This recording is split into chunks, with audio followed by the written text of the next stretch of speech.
Namaste Meredos, welcome back to Thai Apps, Belajar di India Channel. Jika kalian ingin mengetahui lebih tentang India, jangan lupa untuk subscribe dan nyalakan notifikasinya ya.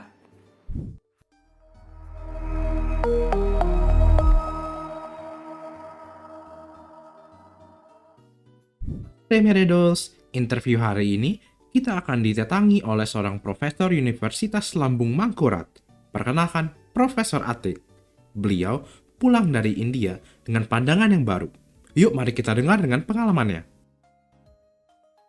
Saya Ati Winarti, sarjana pendidikan kimia, guru besar pendidikan kimia dari Universitas Lambung Mangkurat.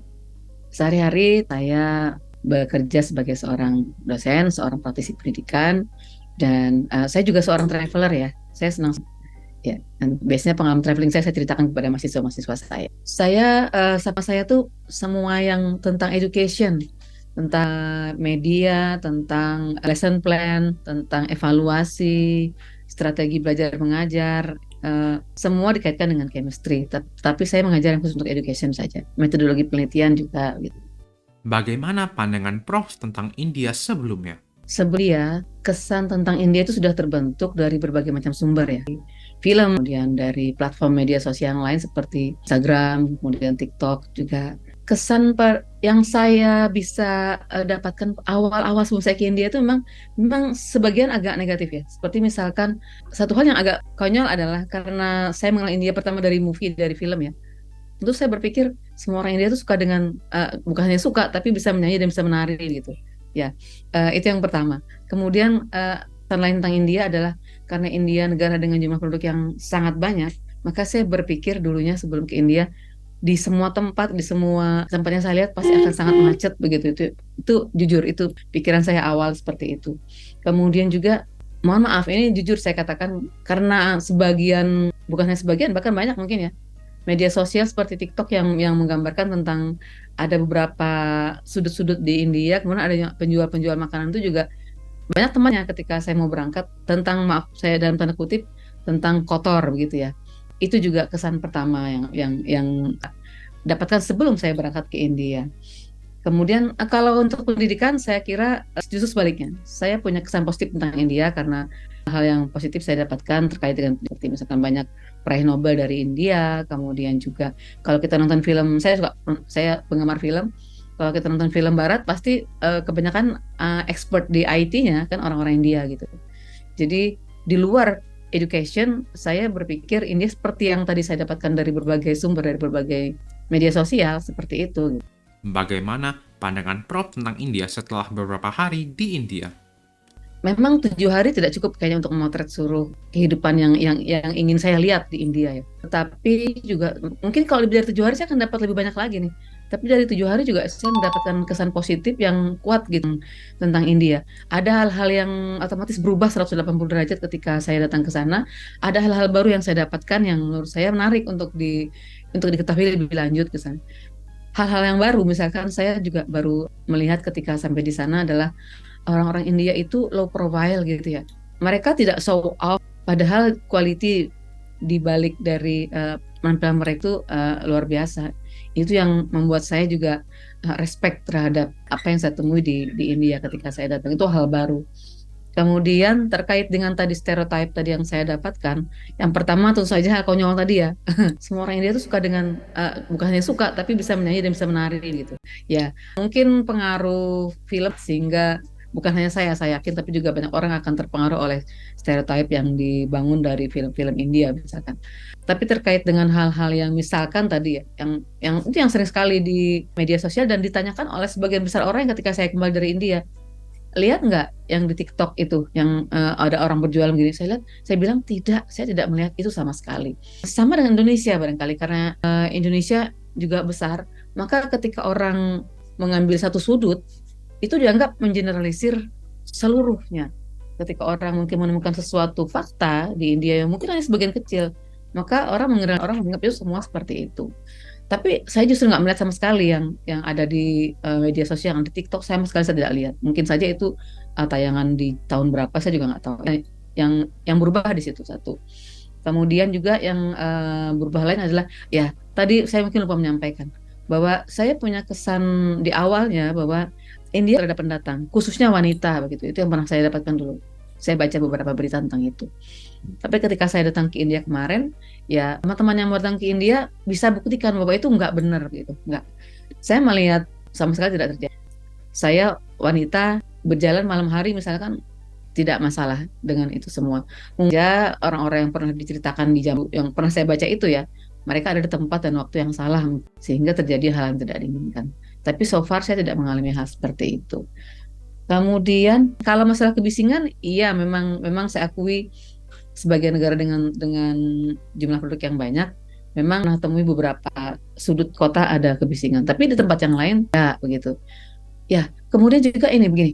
Mungkin yang orang-orang sering lihat adalah ini. Orang mungkin lihat tayangan di TV mungkin juga yang ada kereta dengan jumlah penumpang yang sangat banyak sampai di gerbong-gerbongnya gitu ya atau gerbongnya. Nah, kita berpikir akan memenuhi hal seperti itu selalu, ternyata juga itu hanya mungkin fenomena di satu atau dua tempat di India, tapi nggak melihat hal semacam itu gitu ya.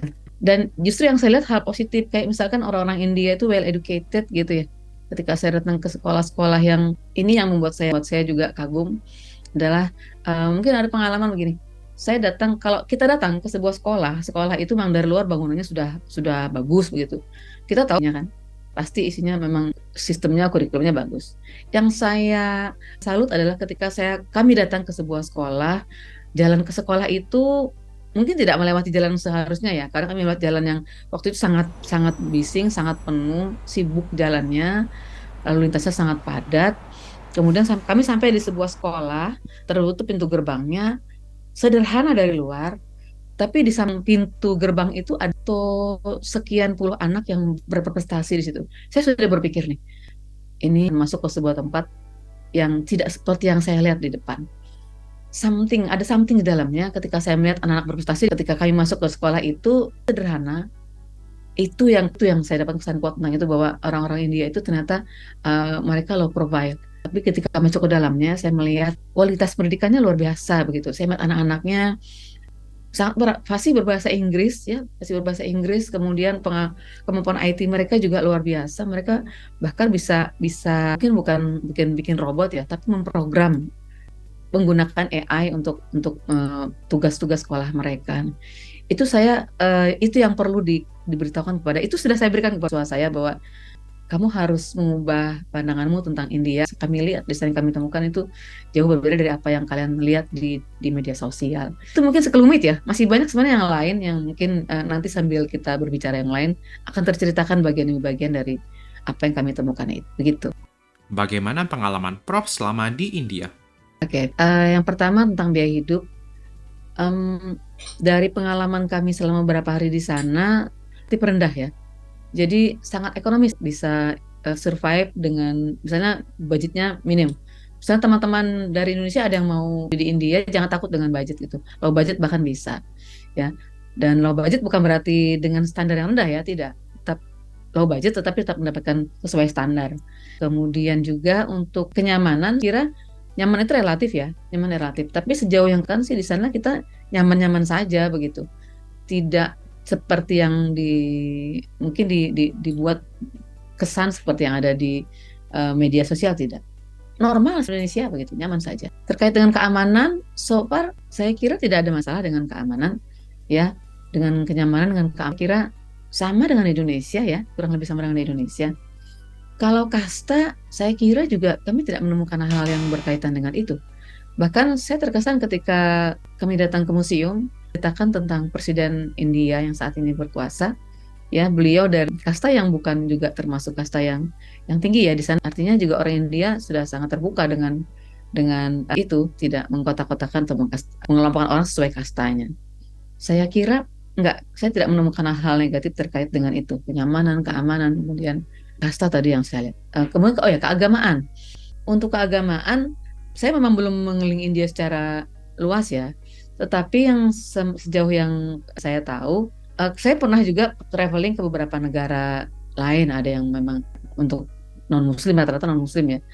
Saya kira juga kekurangan apa yang saya temukan di negara-negara di luar India tersebut. Bahkan kalau untuk India nih, saya jamin teman-teman dia, saya kira lebih lebih nyaman dalam hal makanan. Kenapa? Karena kehalalannya lebih terjamin. Kalau kita pergi ke Eropa misalkan, ya maka untuk mencari makanan halal itu jauh lebih sulit kan.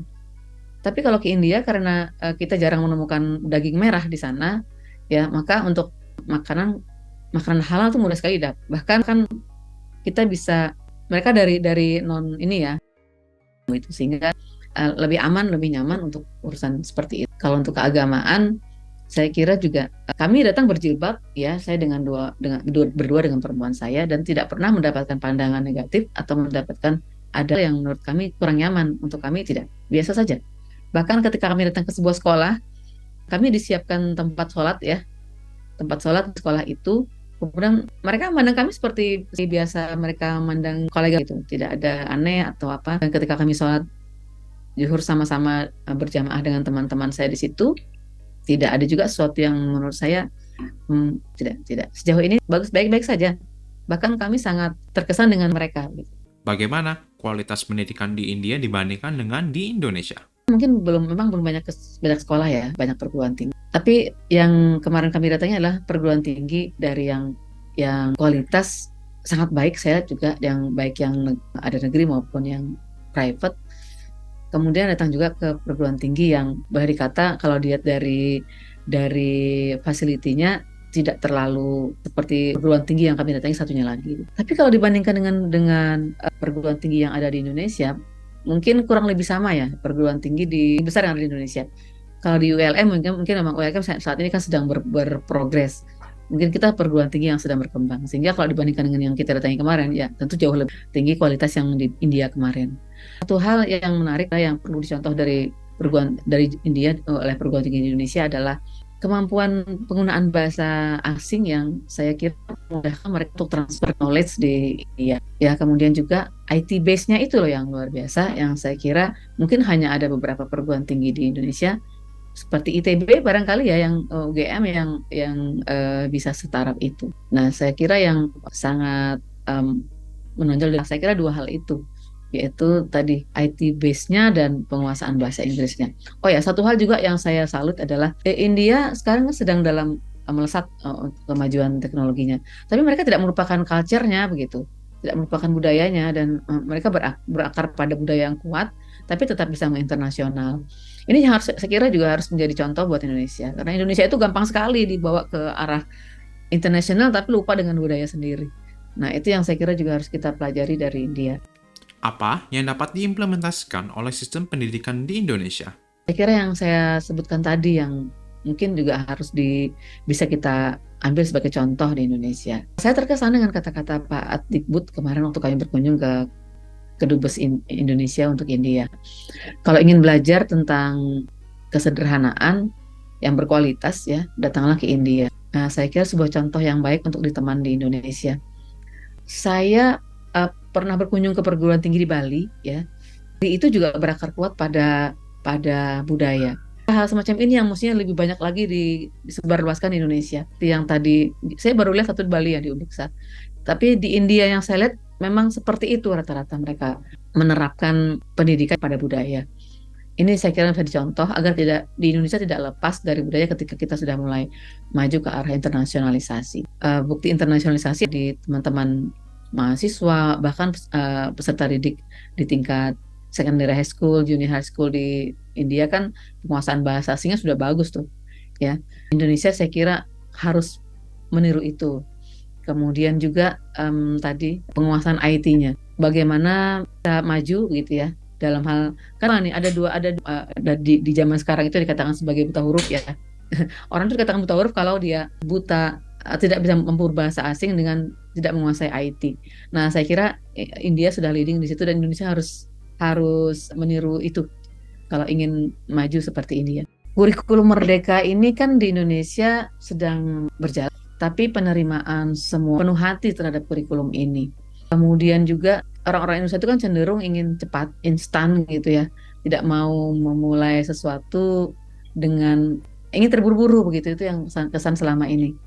Nah, itu satu hal. Kemudian juga kalau ada sesuatu yang baru, cenderung menerima secara bulat atau tidak sama sekali. Itu di Indonesia seperti itu. Nah, saya sering sekali berhadapan dengan orang-orang seperti itu ketika diberikan sesuatu yang baru, mereka cenderung tidak percaya atau bahkan ketika menerima sesuatu terima semuanya. Nah, kalau melihat pengalaman kemarin di India, saya kira yang bisa kita terapkan di kurikulum Merdeka adalah ketika kita yang baru, maka pelajari dulu itu, gitu. Jangan a priori, pelajari dulu itu.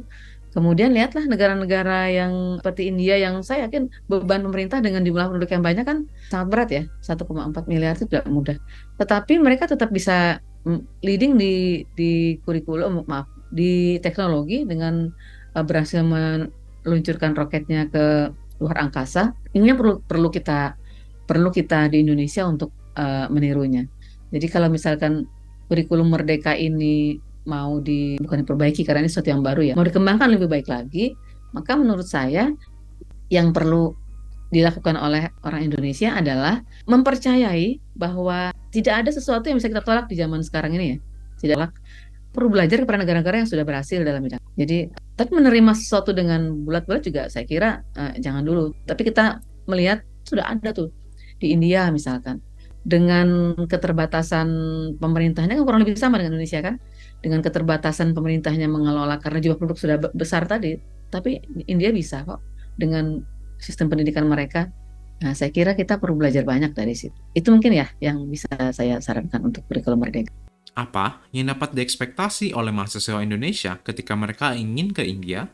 Ada beberapa hal yang bisa diharapkan oleh mahasiswa Indonesia yang akan studi ke India bisa didapatkan. Yang pertama mungkin mereka belajar tentang keragaman ya, tentang bagaimana mereka menerima keragaman, tentang menerima keragaman, belajar menerima keragaman itu sebagai kepastian yang memang ada zaman sekarang ini. Lagi kita hidup dengan keterbatasan lingkungan yang sekarang, misalnya di Indonesia saja.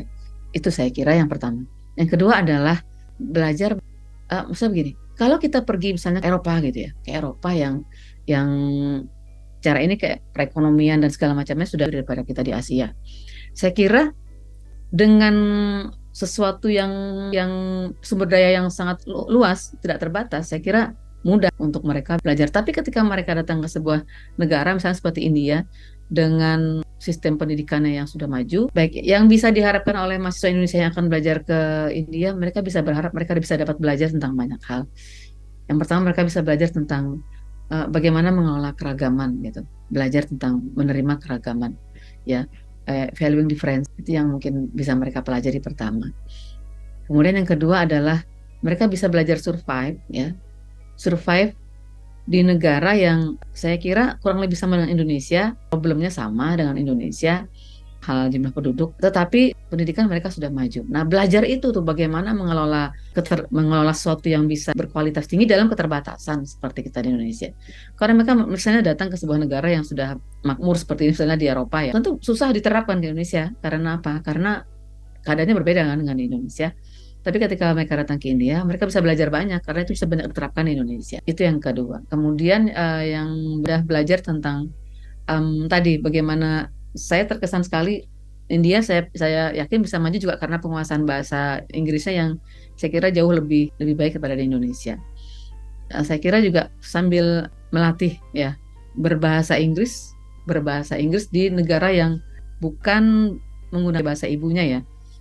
Jadi mungkin lebih bisa belajar lebih banyak gitu karena mereka bisa mentolerir kalau kita belajar ke negara-negara yang tidak menggunakan bahasa Inggris sebagai bahasa ibunya. Kemudian apalagi ya? Bisa belajar IT lebih banyak ya. Belajar IT lebih banyak di India. Saya kira dengan ini buat mahasiswa Indonesia yang budgetnya tidak banyak ya, yang low budget, saya kira bisa sebagai salah satu negara pilihan untuk bisa studi lanjut. Ya, saya kira begitu mungkin. Teman-teman yang ingin studi lanjut tapi punya low budget, tetapi tetap ingin bisa berbahasa Inggris dengan baik, tetap bisa menguasai teknologi dengan baik, saya kira India pilihan yang tepat. Kemudian juga ini nih satu hal yang mungkin juga perlu diketahui orang di Indonesia yang mau studi ke India. Saya dulu pernah studi di Eropa, ya kali ya di sana. Satu buku tuh jutaan harganya. Zaman itu masih tahun berapa, tahun 2000, tahun 90-an itu sudah harganya sudah di atas 1 juta. Nah, negara dengan apa ya, murah gitu, harga buku murah ya. Saya kira teman-teman juga bisa menjadikan ini sebagai salah satu alasan kenapa mereka studi di India. Mereka tak bisa mendapatkan buku-buku yang berkualitas dengan harga yang jauh lebih murah. Ketika saya datang kemarin, seandainya saya tidak khawatir dengan ini apa namanya, overweight bagasi, mungkin saya akan menjadikan buku sebagai pilihan utama saya untuk oleh-oleh ya. Tapi kemarin bermasalah dengan itu sehingga saya menunda keinginan itu. Mungkin itu ya. Bagaimana overall experience Prof di India? Saya ingin pergi lagi sebenarnya ke India, ke kota yang lain selain yang sudah pernah saya temui. Ya, Taj Mahal menjadi salah satu tujuan utama saya sebenarnya. Karena saya udah dapat World Heritage ya, dan di salah satu impian saya, dan alhamdulillah berhasil datangi ke sana. Ini jujur nih, kalau ke beberapa tempat yang dikatakan sebagai keajaiban dunia, kadang sampai di sana agak kecewa karena ekspektasinya tidak sesuai dengan yang dilihat gitu ya. Taj Mahal luar biasa. Ketika datang ke India, Taj Mahal itu seperti apa yang ada dalam bayangan saya. Itu yang pertama dulu. Yang kemudian overall experience-nya adalah perjalanan ke India membuka wawasan saya tentang hal-hal selama ini saya pelajari tentang negara-negara di luar Indonesia begitu. Ya, secara keseluruhan saya kira India menjadi tempat yang sangat worth it untuk dikunjungi, untuk belajar budaya, belajar tentang keragaman, belajar tentang bagaimana kita dalam keragaman tadi. Kemudian belajar untuk tidak terlalu buru-buru menghakimi ketika melihat sesuatu yang negatif gitu ya. Orang-orang kita ini kan sering melihat sesuatu sekelumit kemudian menyimpulkan keseluruhan. Saya kira itu yang kemarin juga keseluruhan saya ambil kesan seperti itu. Kemudian kesederhanaan, saya secara keseluruhan mendapatkan gambaran kesederhanaan, tetapi di balik kesederhanaan itu ada suatu potensi yang biasa yang saya kira juga menjadi satu pengalaman berharga yang kira menjadi pelajaran ketika saya dan teman-teman kemarin datang ke India. Kemudian keramahan ya, oh luar biasa kemarin itu hospitality mereka itu, keragaman budaya juga, makanannya enak-enak, kemudian enak-enak dan unik ya. Itu juga kemarin yang kami dapatkan.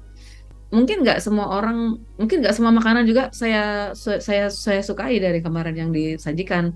Ada yang mungkin agak berbeda juga.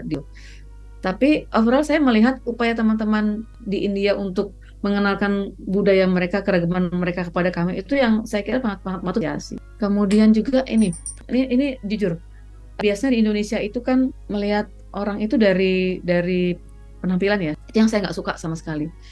Saya belajar ketika di Eropa dulu, saya datang dengan hanya berkaus oblong, tapi mereka udah profesor gitu.